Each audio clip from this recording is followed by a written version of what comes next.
I'm sure you've had an opportunity to take at least one or two deep breaths. What were your final thoughts on the Jays trade deadline? No, actually, I'm gonna let me ask that question a different way. You know what I heard a whole lot of yesterday from a whole lot of general managers? Yeah, we could have done better, but at least the other guys didn't do anything either. That's what I heard from. Basically, that's what a whole bunch of GMs said.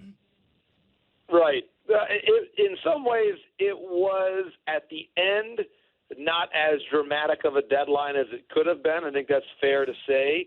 But in general, the Jays did a couple things that when you look at their club, they had to get a shortstop because of the situation with Bo, and it's unfortunate. We don't know how long it's going to be out. Obviously, at least a week because of this patellar tendonitis. Hopefully, it's not any longer than that, but that's a concerning situation.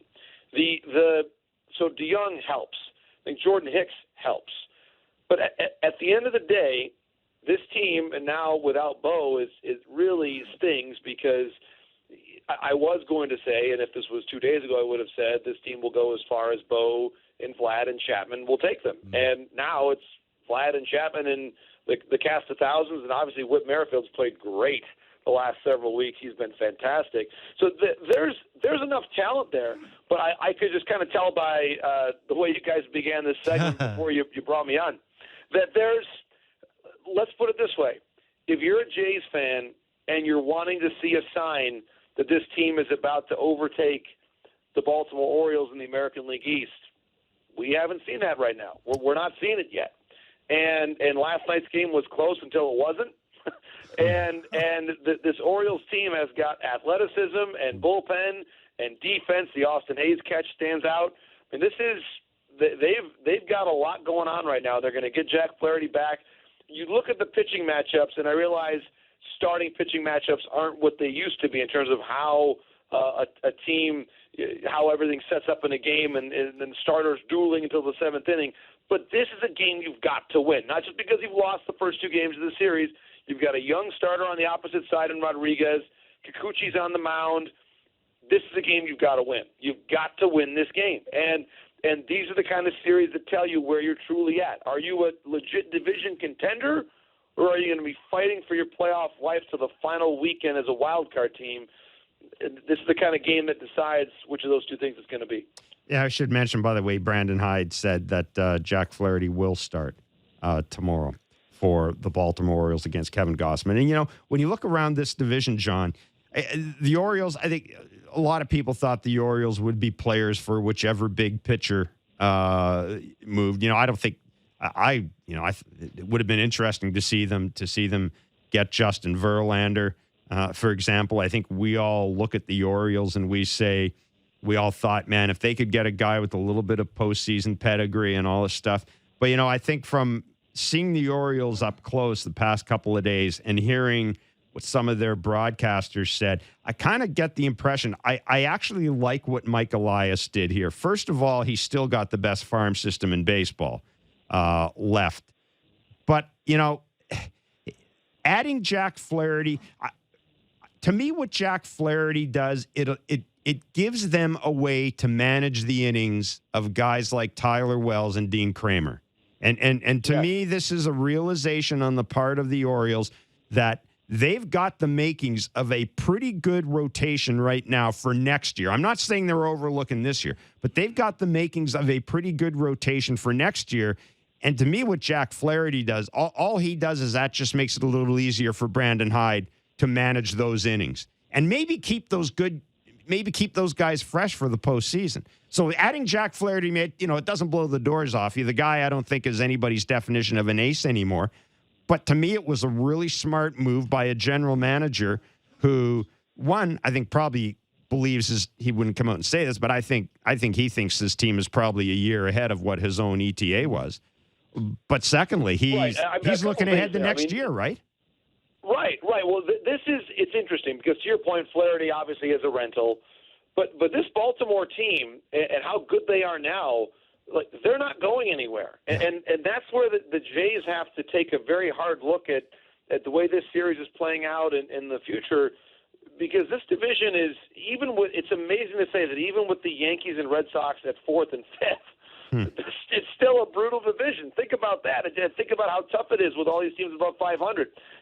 Baltimore, I like the way you're pointing that out, because with Wells, Bradish, Kramer, they're going to be careful with the innings of these guys. They're also going to be mindful, I'm sure, of how many innings their late inning bullpen crew is throwing, because they've had to really rely on them a lot. They play, with the exception of last night, a lot of very high leverage games. They have a lot of tight games down the stretch that are going to require a lot of innings and games from their key late inning relievers.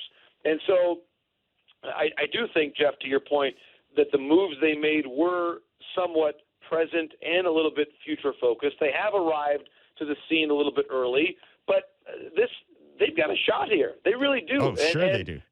If anything has been proven to us, it's that when you may arrive a year early, but when you arrive, and you better lean into that, because you try to get too cute and think too much about the future, you maybe lose sight of what's right in front of you. What's right in front of you is a special group. They've got a potential, and I always use this word very, very delicately, but it's true. Like Rutschman has the look of, like, this is what the franchise icons look like. The way that he plays, the way that he carries himself, the way that he inspires such confidence in these pitchers, the success these guys are having on the mound, it's like Posey-like behind the plate for Rutschman. Mm-hmm. And that's really important, really important. So I think we got to keep that in mind and really focus now on how this division is playing out. Tampa got better. Savali, they've got Eflin came back. They dominated the Yankees last night. The Jays have a lot of work to do. I guess the biggest takeaway from that perspective is they bring in DeYoung just to get back to level. Hicks helps them in their bullpen. But if the question is, have they really closed the gap on the two teams ahead of them, I would say no. That they have not made a move that has really changed the way I look at the hierarchy of this division. JP, George Springer's played a lot. This is he's not missing a ton of games because of injuries. He's been in the lineup. He's 0 for his last 33.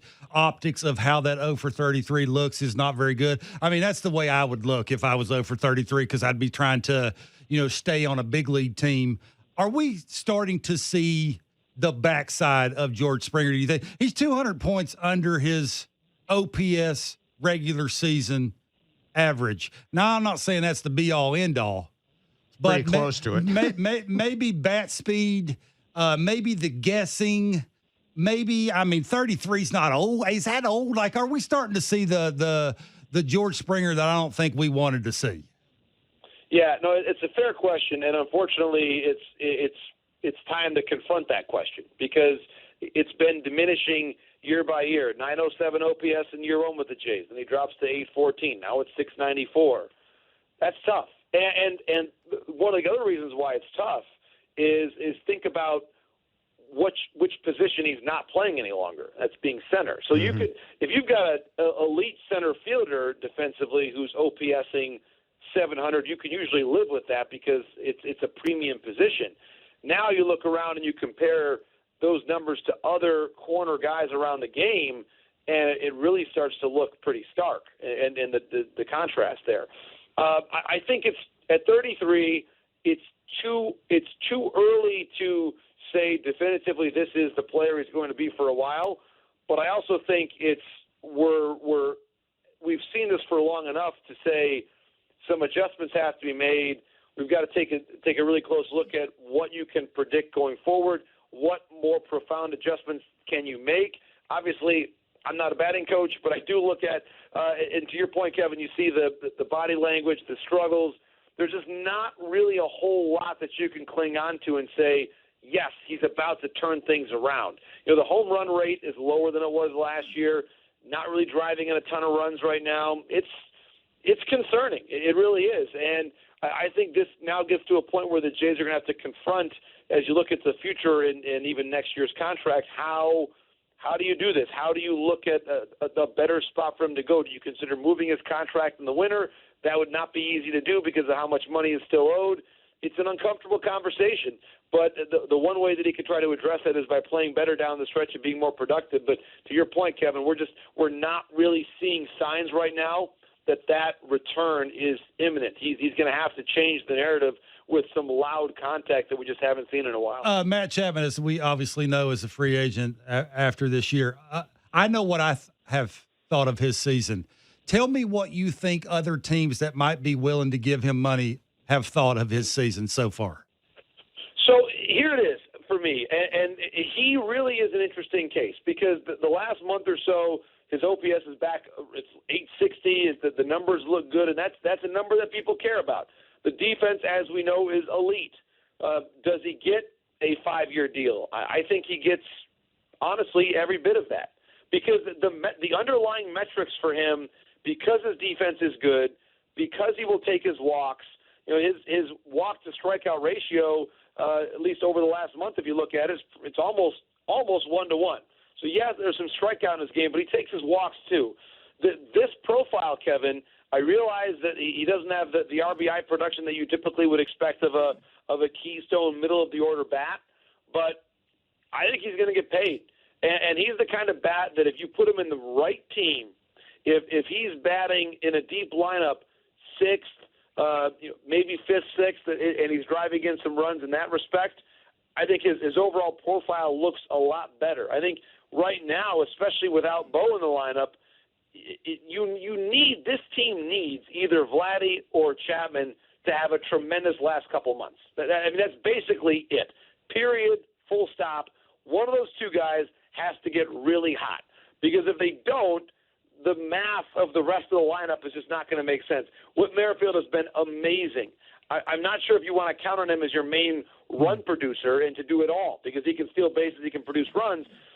They need Vlad to be great, and they need Chapman to be great. That's how I look at this team. But I do think, to answer your question specifically, there's enough interest in what Chapman does offensively, defensively. He's going to make a ton of money in free agency. Wow. This is a summer of Ohtani. Did we learn anything at the trade deadline about where Shohei Ohtani may end up next year? The Dodgers didn't do a great deal. The Mets, apparently, according to Max Scherzer, the Mets have basically said they're going to treat next year as a transitory year, which doesn't suggest they're going to add $600 million dude or whatever it's going to take to get Ohtani there. Did we learn anything more, do you think, about where his ultimate destination might be? Yeah, it's a great question. I think if you are a Dodger fan and if you want to see a path to signing Ohtani, that this year's deadline probably was good for you. The only better thing would have been for him to become a Dodger, but he didn't go somewhere else that he was going to immediately fall in love with. The Mets became, in my opinion, a weaker suitor to sign him because, to your point, they're in a transition phase now next season. I think that right now I would be surprised. I'll say this, and this is like 60% certainty. I realize it's the 2nd of August. Right. But I'd be surprised if he does not either play for the Dodgers or Angels next year. Yeah. I think that the Angels, especially if they put on a really good run here and it's the comfort of home, that's been the only team he's ever known in North America. They did right by him by surrounding him with good players. It was a good faith effort. You know, at the end of the day, guys, they're trying to win for their fans. They want to keep Ohtani.